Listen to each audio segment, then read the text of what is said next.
Hi, everyone. Welcome to the Aware, Relaxed, Connected podcast. Join me as we explore approaches and orientations towards cultivating the physical body, the internal landscapes, the mind, and our relationship with reality as a whole. I'm your host, Craig Mallet.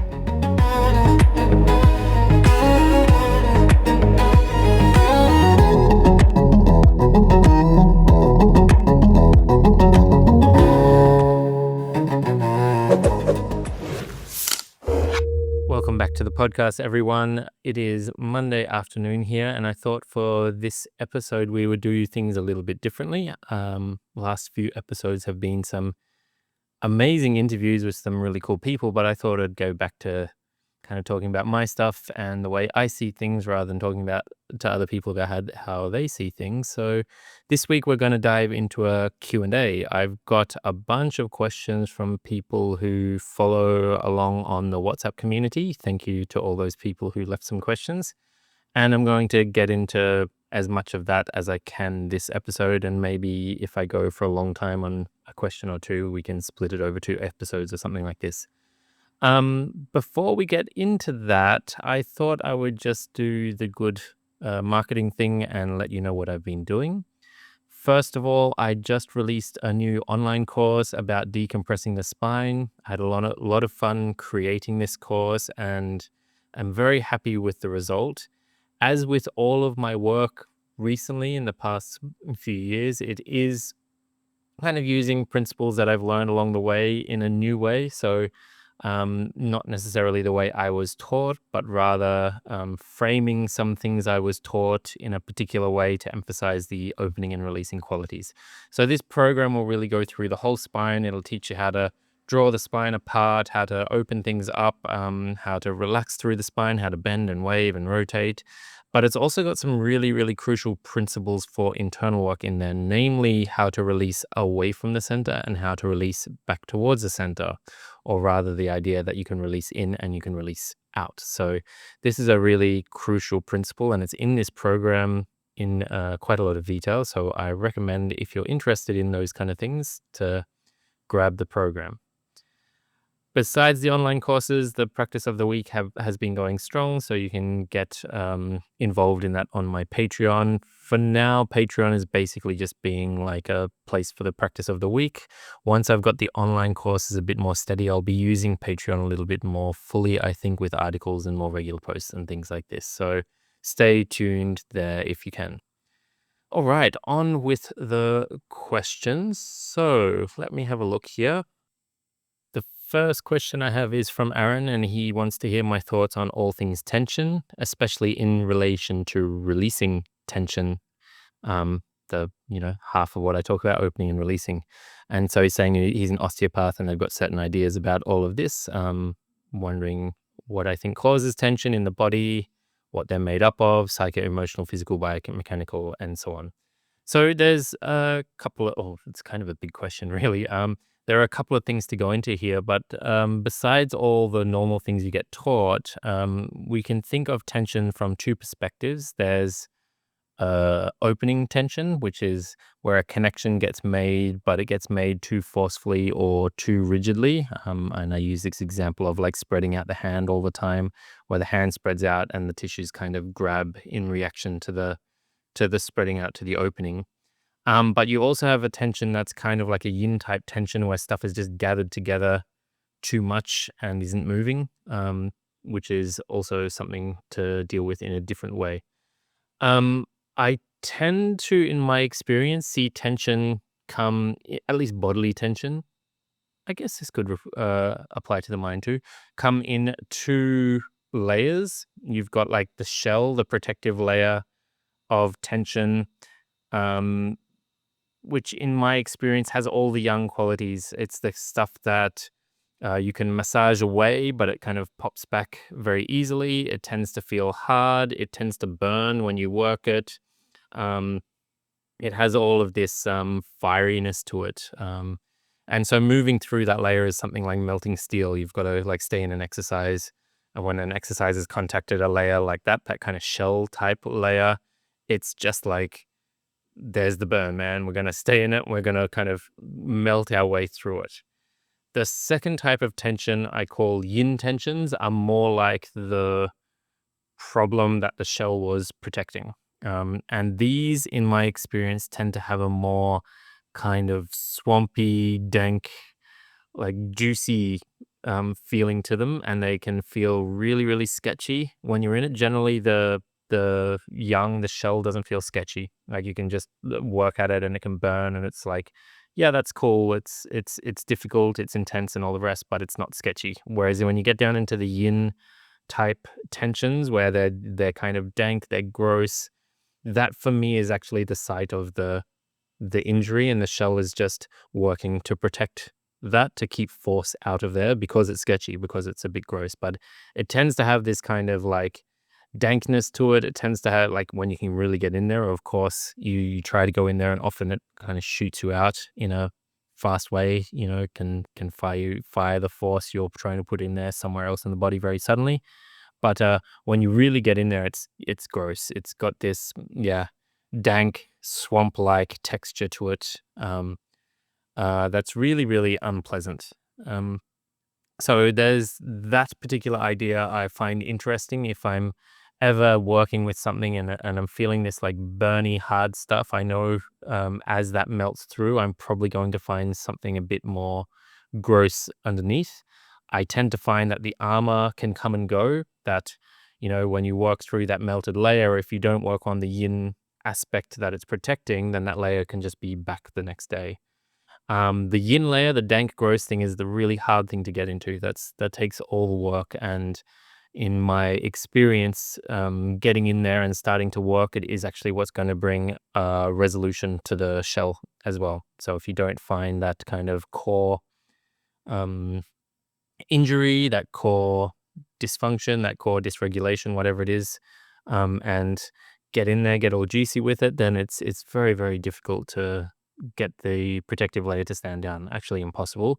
And if you go into that thing and stimulate it too much, and it goes "Ruh," and gets, like too much force too soon, that's also when you'll get like a tripling of the armoring protective layer of tension, at least from everything I've seen. So really important that once you burn through that layer, that you approach the kind of danky swamp stuff very carefully. Lots of fine tension, fine stimulus, I should say, to let it ease in there and to get used to it and things like that.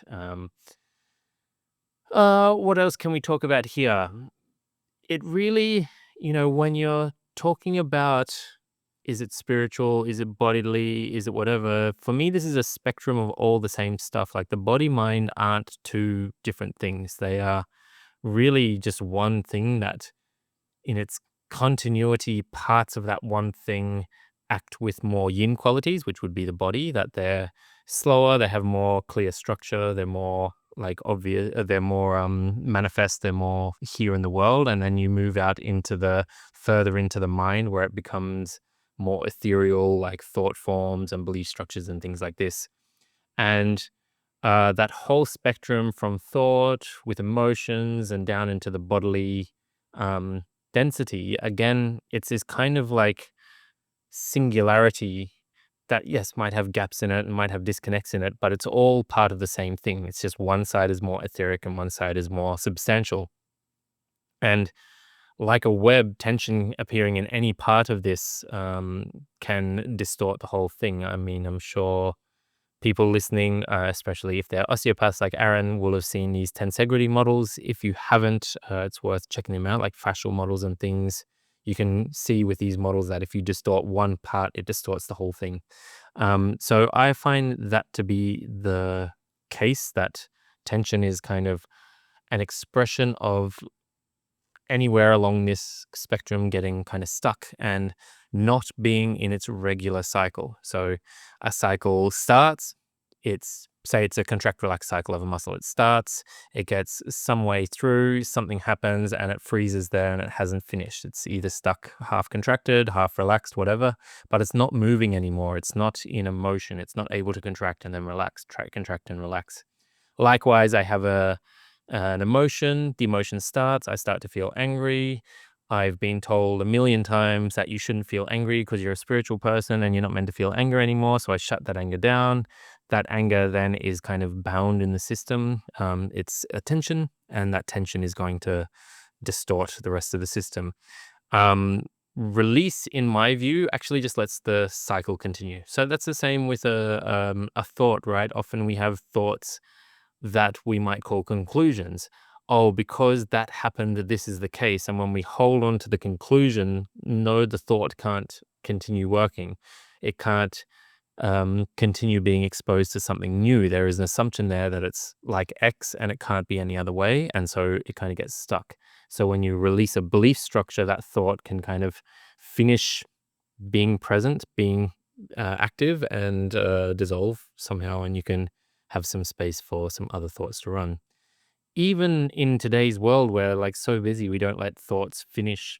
Um, I really find that people go into sort of meditation exercise and they've just got all these stuck thoughts, thoughts that have run like cycles of thinking that has run like a quarter of a cycle and not finished because they've gone on to the next thing because we have too much stuff going on these days and we don't have any downtime to just let thoughts move. Then they ends up with all this tension in the mind that as soon as you sit down and do a meditation, like it releases that tension and all those thoughts start to move. So of course the first thing you encounter is like a barrage of thoughts. And if you don't make space in your day to let your thoughts finish, like this space we all used to have sitting around bored with nothing to do, no phones to distract us, nothing new to read. Um, Even if you practice meditation a lot, you're just going to have that build up and then you stop and do your meditation. It kind of unfurls. All the thoughts go ba ba ba ba ba ba ba ba, and then you have the build up again of the thoughts that don't get to finish because we're too busy. And then I go, well, I better do my meditation. I sit down. It's just nonstop thoughts. It's just these cycles finishing as the tension releases from the practice. Um, so yeah, tension, by my view, is an interruption of a natural cycle, and when it is released, the cycle continues to run its course. And if that tension, if that interruption came early on in a cycle at the start, then when it gets released, it'll first rise, it'll move into its fullness of its expression, and then it'll fall away. If the tension came in at the end and interrupted the end of the cycle, and then you release it, it just falls away and it's done. So um, I see that happening on the physical, on the emotional, on the mental, on the spiritual level, even. And most of it is kind of just getting stuck, stuck on a conclusion, really stuck on a, I have to stay like that because when I don't stay like that, bad things happen, something like this. Um, of course, it's more complex than that, but hopefully the yin yang idea gives you something to chew on. So the shell of the protective tension and the core of the gooey, dank tension underneath. And then this idea of all of those being representative of cycles that got stuck, whether they're a contract relax cycle or an emotional cycle or a mental cycle or some other aspect of us cycling needs to move. I think that's all I'll say on that, Aaron. Shoot me a message if you want to ask more, or if anyone else wants to ask more about that. Next question. Let's have a look what's there. Someone is asking anything to help manage untreated ADHD. Oh, this is a reasonably simple one. Yes, there is something to manage this, and the thing I would go to is Dantian Gong, or gathering the mind as well works, but Dantian Gong probably is the same action in the physical body. It works better. Basically, the ADD, ADHD thing that's getting stronger and stronger in the world these days is a lack of what in the five elements, the five phases would be the metal action. And the metal action is condensation down to a particular point, which would be focus. It would be the ability to focus on one thing. But this metal action is related to a lot of other things. This condensing action is actually what makes us an individual. So I really like the metaphor or the analogy of the cloud. And if you imagine the cloud with all its moisture in it, the moisture is not really defined. It doesn't have a shape. It doesn't have a boundary. It's really undefined. It's vague, because it's vague, it has a lot of potential to be all kinds of things, but it hasn't become any of them yet. And this would be in yin yang aspects, this would be the yang part of things, the potentiality, the chaos. Then when a cloud starts to condense, the moisture starts to gather together into the droplets, and the droplets start to form. And the droplets, when they form, get a few things. They get location, they get a clear boundary, the watery boundary of the droplet, and they get differentiation and distinction. And so, um, we can think of every person as one of these droplets. We're still made up inherently of the cloud. We're still made up of the divine potentiality that makes up everything, but that potentiality has condensed into this particular shape, this particular droplet, this particular form that we call Craig, and we call each of us has a name for our droplet. Um, if this droplet doesn't form up properly, then it kind of ends up scattered. It ends up unable to stay in its shape, and it ends up kind of going everywhere. It's like a little droplet that gets exploded and sent in all these different directions. um or like fog, it doesn't really form up properly and it just kind of floats here and there.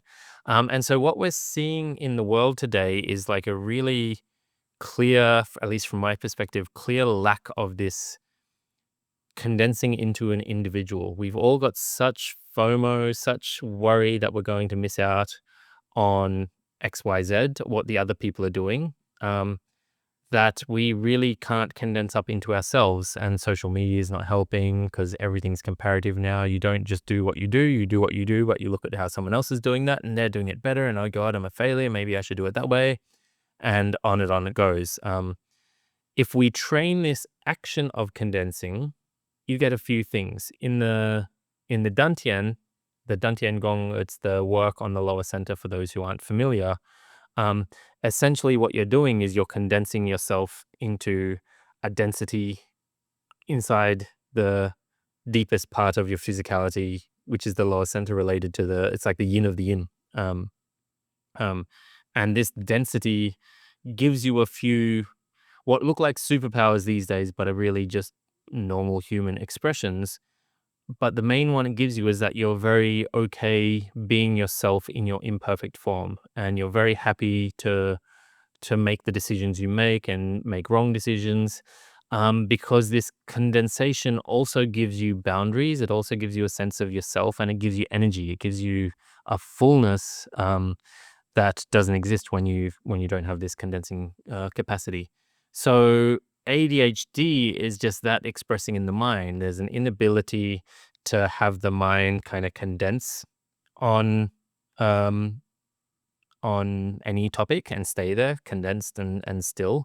Um, and it's just being encouraged more and more and more in the world. So it's really not surprising that the environment is set up not to allow this. So we really have to do something specific to do this. And I think the Dantian Gong is really about this. So to give the world's most quick and dirty explanation of what Dantian Gong is, basically you bring your awareness to your center, and you release uh, everything into the center as if it were kind of like a black hole. So you're wanting to release physical tension. In my classes, I always say releasing from the hands to the center. So you release all the tension and the pressure from the hands, and that tension kind of travels to the center and gathers. You release it from the legs up to the center, and then you also start releasing from the mind into the center. And there's a way of doing this using the hands that makes the whole process a whole lot easier. But just still, this principle is enough if it's practiced. And as that gathers, you start to feel density in the center. And along the way, of course, you have to run into all your issues, all your problems and things like this. But that gathering can really anchor them in a way that makes them far more palatable than when they're crazy. So um, I'd really start with this for any ADHD, any ADD kind of thing, just getting condensed in the physicality. And if that's not possible, then at least playing with the same principle in the mind, it might be a little bit more digestible. So For the mind, you have these practices that I call gathering your awareness and or gathering the mind, and you do something like imagine a circle in your mind, a red circle or something like this. Usually, traditionally, they'd be like flat shapes with single colors, so red, purple, gold are the kind of colors the Chinese thought were royal or very special for whatever reason, so they tend to use these colors. Um, and you picture this shape, and normally what people do in meditation is they have their point of awareness, their object of their meditation. And when a distraction comes up, they're kind of cutting themselves from that distraction. It's like, get away from that distraction. I want to get back to the thing I'm paying attention to.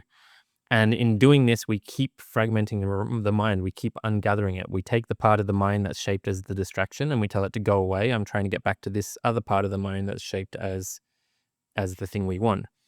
The way I approach it instead is to take the distraction, release it so it's no longer mind shaped as distraction, but it's rather just something like pure energy or pure awareness, and let it be absorbed into release it into the shape that you're making. So you imagine a circle.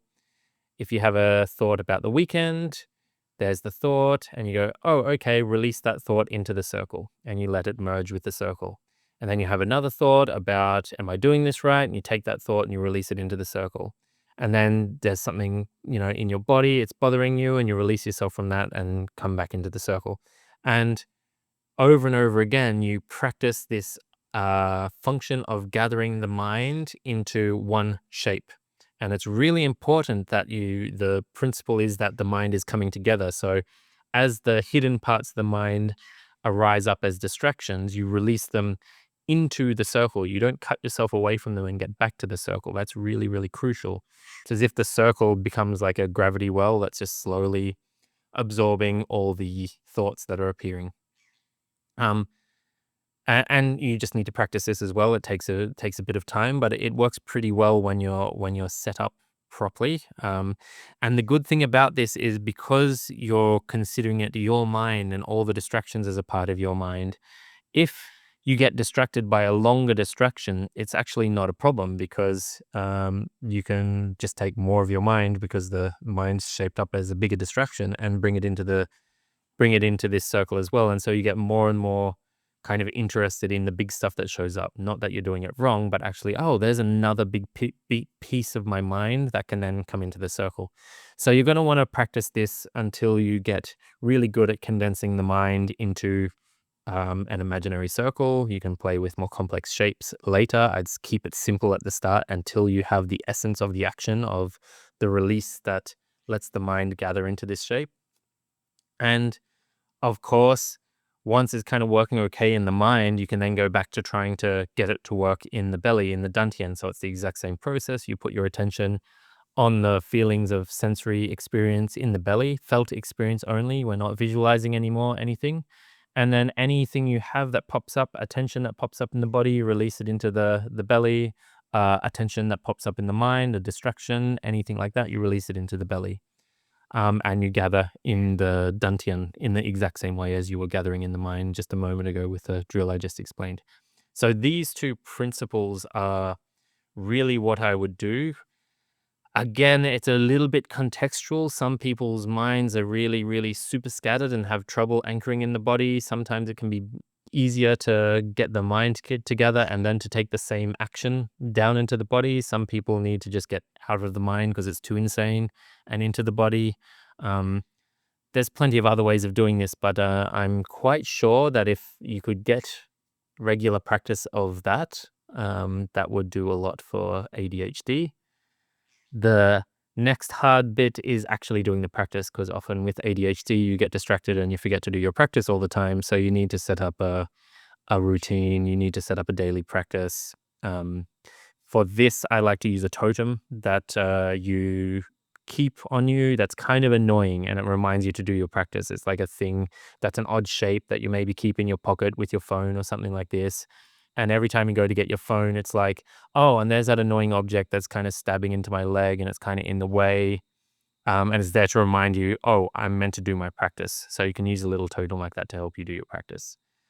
Yeah, those are what I'd go to. Of course, all of this practice kind of centers around those ideas. So there's a lot of auxiliary training you can do to help those two practices work better. And there's context that everyone's a little bit different, and some people need other things first. But that's pretty much what I'd be looking at with ADHD, getting practice of gathering the mind into one spot, which is the metal action to condense. The only other thing I'll add here is you can do silly things with this. I particularly like using orders on a menu because it doesn't really make a difference if you get a menu of some food you don't really like. You can still eat it and no one's really come to any great harm. But when you have a menu, you have like all this possibility, and it's the same action to condense us down onto our menu item, the food we want to eat. It's the same energetic behind it. So you can have little fun games where anytime you notice this, like, oh, I've got a bunch of choices and I've got to pick one, practice just going, there are my choices. I'm just going to go for that one. I'm going to condense down and, you know, hope for the best. And it'll be a bit rough because you'll choose some dumb things, but you don't want to stay in that, oh, what if, but maybe I want that one, but maybe I want that one. You want as like neatly, as fluidly as possible to go, there are all my options. I choose that one. I condense down to that one. That's done. That's what I'm eating today. So try that next time you're at a cafe, or you can try practicing that. All right. Ramon Castellanos, who was actually on the podcast, and his episode I just re-listened to, and it was fantastic. He also has a podcast of his own, which I'd recommend checking out. Ramon asks, I would love to hear your thoughts on combining different threads of practice and keeping them coherent. Things like Greco-Roman magic, Taoist energetic, physical contemplative, physical cultivation, and Zen contemplative practices. Most of us have syncretic practices these days, little bits from here and there. So for that, this is the whole reason that I ended up circling my practice around opening and releasing.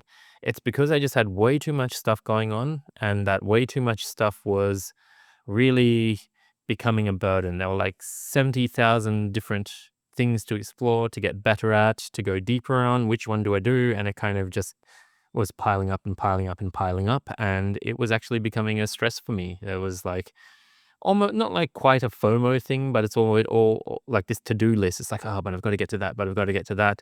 And it's nice having so much good practice, but at some point there's just too much, and I couldn't handle it. And so I had to reorganize it in my mind. And when I organized everything around just being expressions of opening and releasing, um, you know, so magic, we work with the invisible, with the subtle world, with imaginal, and with relational. But at the heart of that, I open to a relationship. There's the request, I release it. It's still the same action. So as soon as I organize all my practice around all I'm doing is practicing the union of opening and releasing in different contexts, then it became a lot less stressful to go, well, have I done it in this particular context or not? I stopped caring because I could do it in the physical context for a long time. I could do it in a kind of non-dual Zen context for a long time. I could do it in an energetic Qi context for a long time. And every time I made the base action better, even if I hadn't done anything for a while, I translated over into that domain, and suddenly things were working that weren't working before, even though I haven't practiced.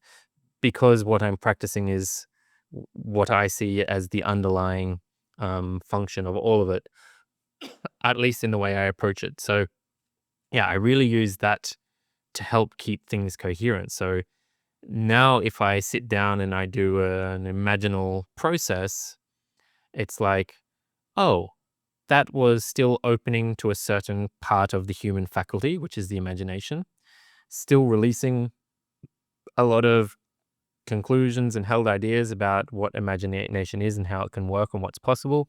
And even with something as simple as let's say like a wish, or kind of any kind of ritual like that where you've got a request, oh please, I just need help, someone to show up with this.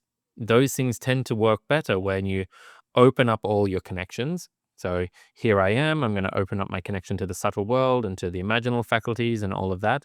And then I release the thing I'm asking out into that, and then let it go so completely that I don't do anything about it. And then just see if it occurs. That action is not so different in my book to um, putting my awareness in the dantian and releasing everything into the dantian together, the dantian. They have different outcomes, they have different effects for sure. Um, but the action is not inherently different. It's just pointed at a different part of my reality. So I pointed at, the non-dual part and certain things happen. I pointed at the energetic part and certain things happen. I pointed at the animistic, imaginal, magical part and certain things happen. I pointed at physical cultivation and certain things happen.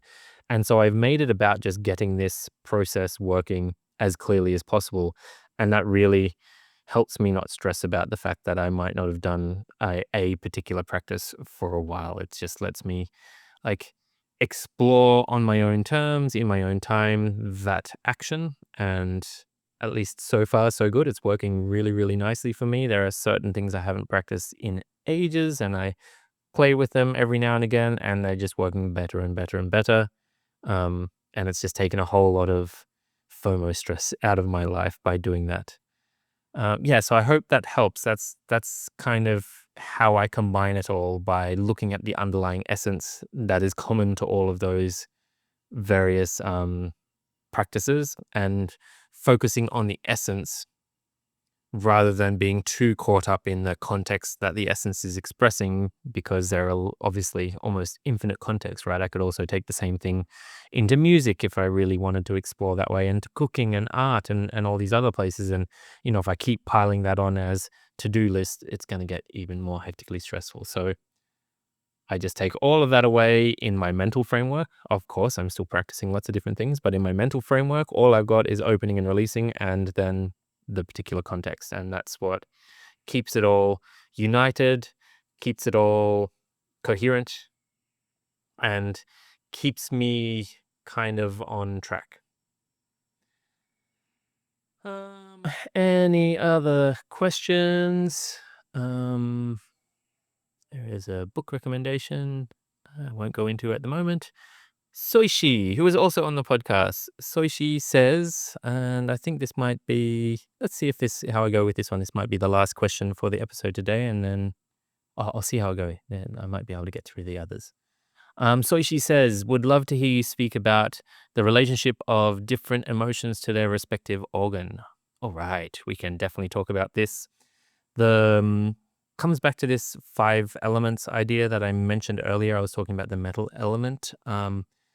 But elements is maybe not a good descriptor, a good translation. It's more like 5 phases or 5 shapes or ways energy can conduct itself. So when we talk about emotions, the Taoists love to have this like correspondence between plenty of things. Yin yang is just basically taking the whole world and saying all of this part of the world corresponds to yin, all of this corresponds to yang, and the 5 elements, the 5 phases is exactly the same. It's just doing the same thing. So for emotions, you've got wood, fire, earth, metal, and water as our 5 phases, our 5 elements. And related to them, wood is an expansive force that's really about growing out into open space. And the emotion associated and the organ associated to that emotion is anger, frustration, irritation, and it's governed by the liver. The liver has this task of governing free circulation, and the young organ is the gallbladder.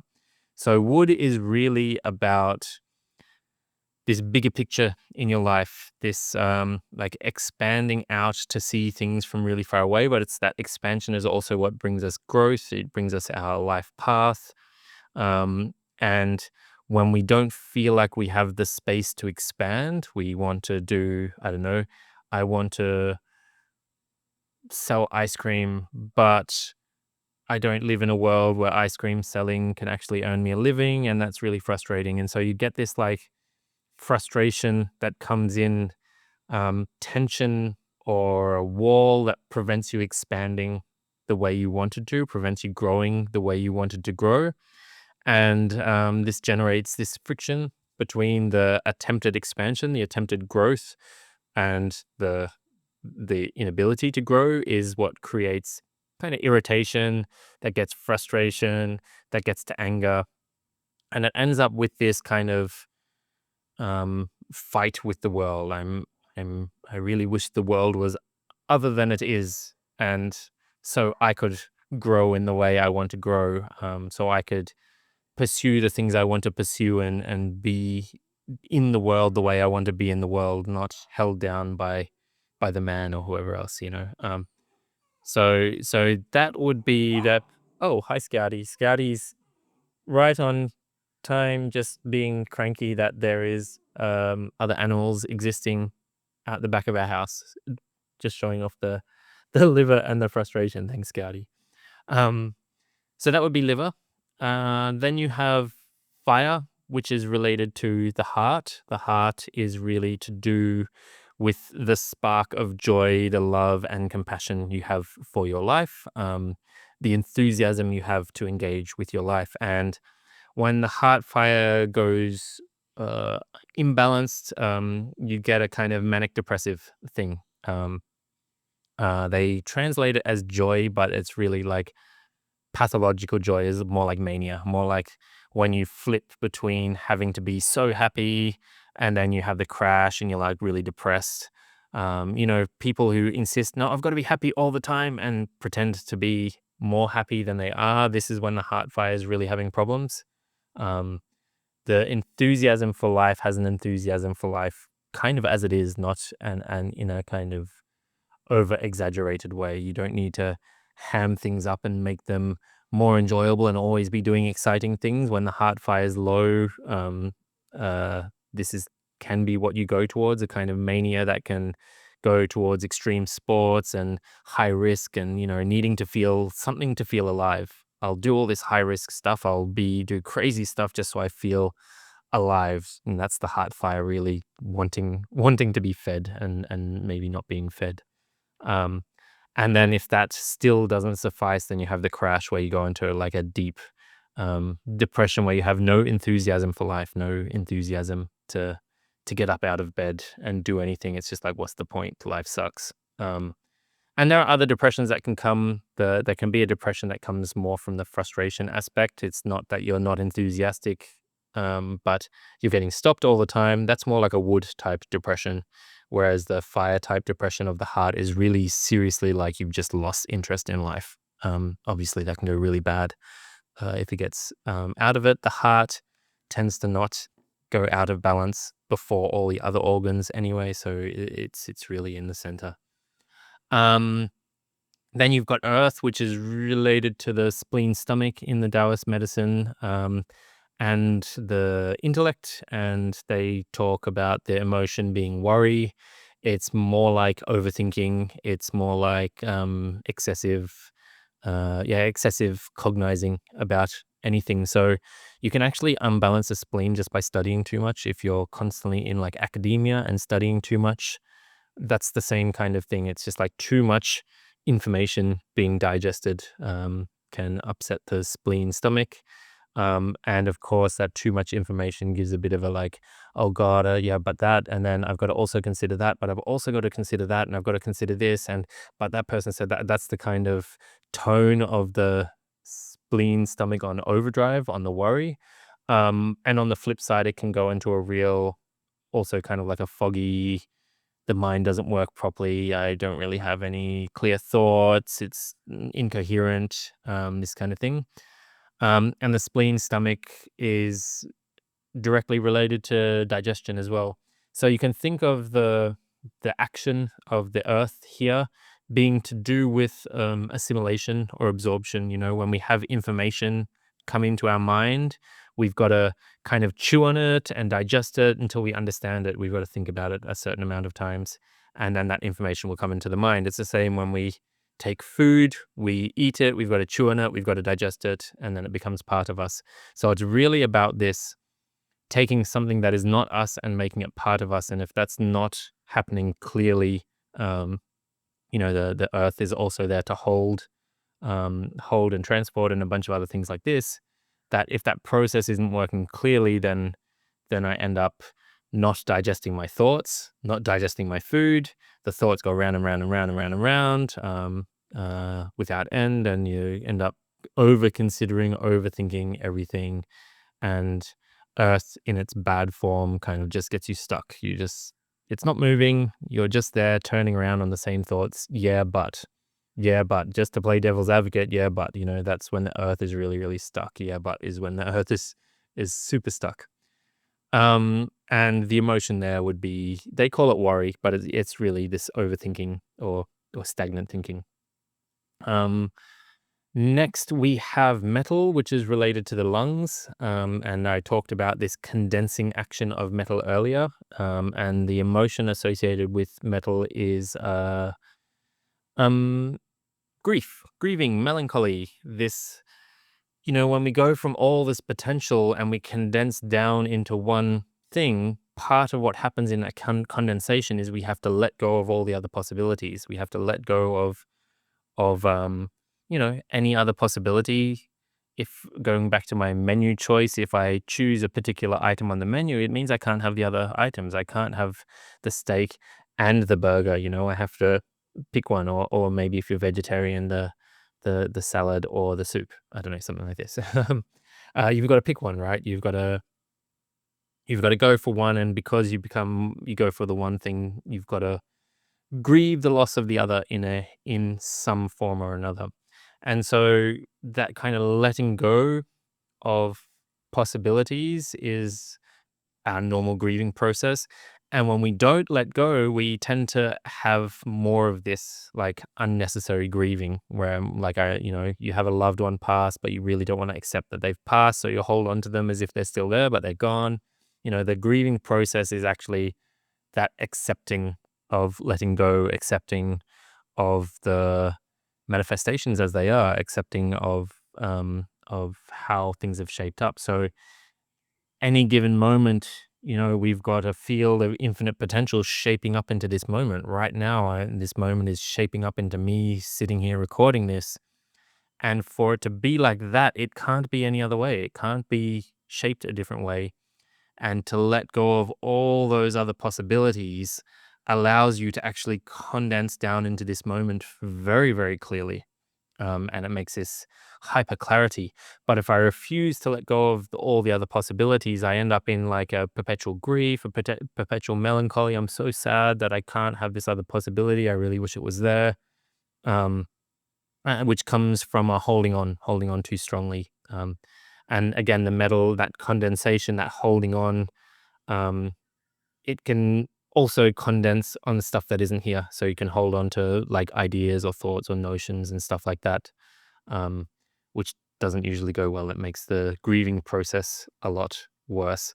And then last but not least, you have the kidneys. The kidneys are related to the water element or the water phase. Um, and this is associated with fear and anxiety. So the kidneys are really here about our innate potential. In the Taoist system, it's called the Jing. It's like the DNA. Um, that we're gifted with a certain amount of life. It's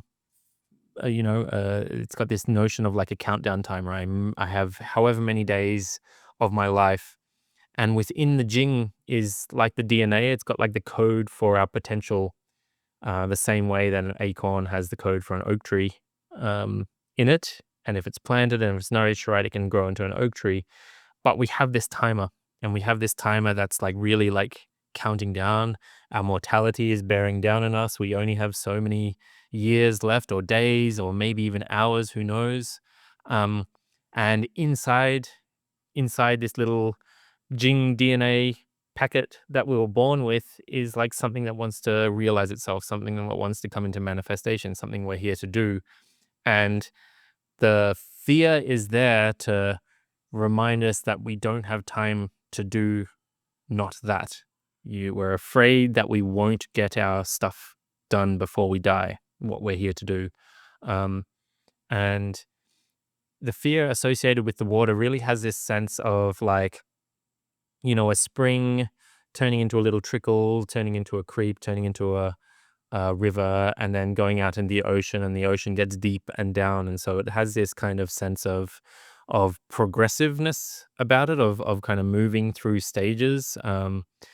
It has a sense of approaching something unknown. Like the ocean is really, really unknown. If you've ever been out in the deep ocean and you've kind of looked down and if you're above the water, it's okay because the surface kind of conceals the depths. But if you put your head below the water and you look really far down, if you've been out in like the deep ocean where it's several kilometers down, you can't see the ground. It just gets dark and it's like, ugh, spooky as. Um, that's kind of the idea of the Jing, that potential is hidden deep below, and there's all these fears of approaching it as well. There's fear of approaching it and fear of not realizing it, which is odd. So you have to kind of confront your fears to be able to let the Jing realize, and if you don't do that, the anxiety gets worse and worse and worse and worse and worse, and amplifies. Because you're running out of time. You're running out of time, and you need to get on to confronting the fear so you can find what's below the fear, so you can realize that potential and do what you're meant to do with your life, whatever that may be. Maybe it's just opening up that shop you always wanted to open up, or taking the risk you always wanted to take. So that's the quick and dirty tour of the relationship of emotions to the respective organ. Just to give the once over again, you have wood related to liver and anger. You have fire related to heart and manic depression. You have earth related to the spleen, stomach, and worry and overthinking. You have metal related to the lungs and grieving, and then you have uh, water related to the kidneys and fear, anxiety stuff. So yeah, I hope that got a little bit out. I mean, it's a lot to do in just a podcast, but it's a nice place to start. And maybe if you want to go more into it, we can jump on a call. Um, and that goes for not just Soishi who asked the question, anyone who's interested in this stuff. If you want to jump on a call and go deeper into it, I am available for consultations. So, or at least at the time of recording, I am. So just drop me a message and we can dive into it. I love talking about this stuff. Okay, last question is from David, who asks, I'd love to learn more about your thoughts on the relationship of stretch therapy and PNF to Neigong and other somatic practices. You can do contract relaxes, not at the end range of motion. You can do Feldenkrais awareness through movement practices in order to expand bodily awareness of tension and help release it. Yes. For those of you who are not aware, stretch therapy is a system of flexibility training, which was created by my dear friend, Mr. Kit Lachlan, who I should probably actually hassle to get on the podcast and talk to him about it. Kit was really my first introduction to the notion of releasing. His system is really about putting yourself in stretches and noticing where you're avoiding, what part of the stretch sensation is taking you, or what are you trying not to go on, like the body kind of avoids going to these tight areas, and his system was all about like cornering those areas and then releasing yourself into them, which as you might imagine has greatly inspired a lot of what I'm doing. It was probably like this first idea of releasing into the mystery that I ran into, that's now inspiring most of my work. So thank you to Kit for that. How it relates to the Neigong practice, I definitely use them in concert for together for a long time. The stretch therapy stretches tend to be very laser-like. They get into one particular area, whether it's a calf or a hip flexor or a piriformis or whatever, and they allow release to operate on that very, very, very specific area. Which is really useful if you've got like something like a piriformis that's cranky and gross. But I found it didn't address the global thing, for one. So like practices like Wuji can pick up corners of the body that it's impossible to find with any stretch, any directed stretch. There's like weird nooks and crannies. I'll put a big star on that because maybe if my friend Dave from Physical Alchemy, who was also in stretch therapy, is listening, his system can get into those nooks and crannies, but that takes some very, very peculiar ingredients to do. Yeah, so it can help. At the same time, if you get a big release from a stretch therapy like stretch, it can often be a lot to digest. I know if it's gone really deep, you can often be slammed for a few days. So the people who are just practicing stretch therapy are like doing that and then having like a half a week to a week off before the next class, and maybe only doing like one session or two sessions a week, and going really deep in these very particular lines. Which of course, as you release, also has carry on effects to the rest of the system. Uh, but it doesn't pick up the global thing. And sometimes when you're doing the global thing, which really needs a daily practice, then being slammed for like most of the week from a stretch is also not that useful. So these days I'm less. I use it more like a surgical tool rather than regular practice because I find that the Neigong process in the forms I'm using it is more effective for the means I'm interested in.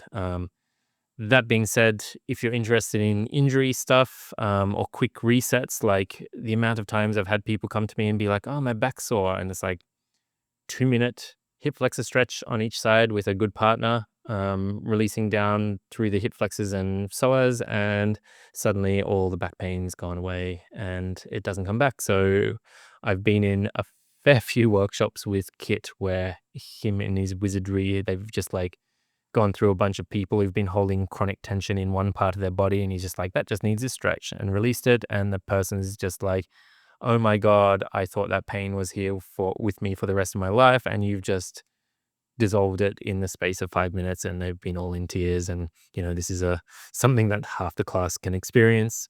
um, so yeah, it's very, very useful for that therapeutic aspect. um, Feldenkrais, same thing. There are uses to it. But what I find with Feldenkrais style is there's no emphasis on structure. So there's a lot of releasing but not opening. So there's no integrity to the structure. It gets very loose. Lots of awareness, but when we do say push hands type pushing drills, putting pressure on the structure, it just collapses very, very easily. So um, good for raising awareness through certain things, but I haven't found in my experience that Feldenkrais practitioners have a lot of integrity in their structure. It's just too loose, too noodly. They're very, very good at releasing. They're not very good at keeping the opening, nor is the capacity to unite the two qualities really present. I'm sure they could actually learn it pretty quickly, given the field of experience that Feldenkrais brings, but it's just not in the system that I can tell. The last thing about bodily awareness is I've said this a few times that it's very, very possible to get very good at scanning your mind, at releasing tension from your body. Scanning your body with your mind, releasing tension from it, directing it to be very well coordinated, to be really high performing and remain entirely in the mind, remain with the awareness, just filling the mind. And the mind's like a little command center that's telling the body do X, Y, Z, and it's gotten very good at that. And I know lots of people who've done that, like most professional athletes are in that category. It's a good mode of operating for certain things. What the Neigong process does that none of that does is unhooks awareness from the mind and sinks it into the body and uses the awareness to fill the body, which you might call the chi as well, to fill the body.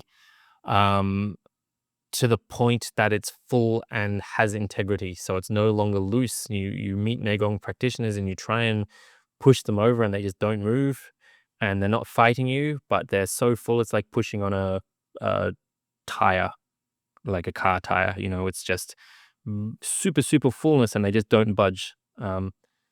And it doesn't actually need them to move away or escape in any way. It's just because the fullness just translates your force directly through them without touching anything on the inside. And this is mostly a product of the awareness leaving the mind and entering the body, which has a few very particular things about it. The main thing is that all of this control over the body has to be released. I can't command the body to do X, Y, and Z. The release process that gets the awareness in the body is inherently giving agency back to the body, back to the unconscious to organize itself without mental command, without intent. And there's a different kind of intelligence around this organization that can't be replicated when you just stay in the mind and command. If you're very good with your mind, you can try and replicate it, and it can look like the same thing to the untrained eye. But for people who have access to the latter capacity, it's not the same. It's very, very clearly not the same. But that's a big process. I have not seen really too many other systems achieve that, which is why I'm exploring the Neigong stuff. That's been the one system that seems to be focused on that kind of thing. Of course, you've got to be careful about superiority complexes. I like that process. I think it's very useful, but it's not necessarily going to make you better performing than someone who does the mind-directed style of things. So if performance is your interest, or if therapeutics are your interest, those are all very, very good tools for bodily awareness. The Feldenkrais stuff, awareness through movement, the stretch therapy and PNF stretching. That stuff can all be super, super great for all of that. It can hinder the Neigong process if the principles of Neigong aren't understood properly or aren't respected in those practices. That's also very possible. So yeah, it just needs a bit of nuance around it. I think, as I mentioned, the way I use them these days is kind of like a surgical tool that I bring out from time to time when I need certain things done. But for the most part, they're intermittent use, not regular use for me these days. That being said, I did spend a great deal of my life using them regularly for many years, and maybe that has something to do with where I'm at as well. So maybe explore for yourself and see how it pairs for you. All right, that's all the questions. Oh, not quite an hour yet, maybe just a bit before. So I think that's a nice place to end it. For this week, I'm done with the Q&A, so then next week will probably be just me ranting on my own topic of some sort, or next episode, I should say. I don't know if I'll get it done next week, but the next episode will be this. So yeah, I'll see you then, and in the meantime, check out the courses, check out the Patreon, drop me a message if you'd like to chit chat. Enjoy, everybody.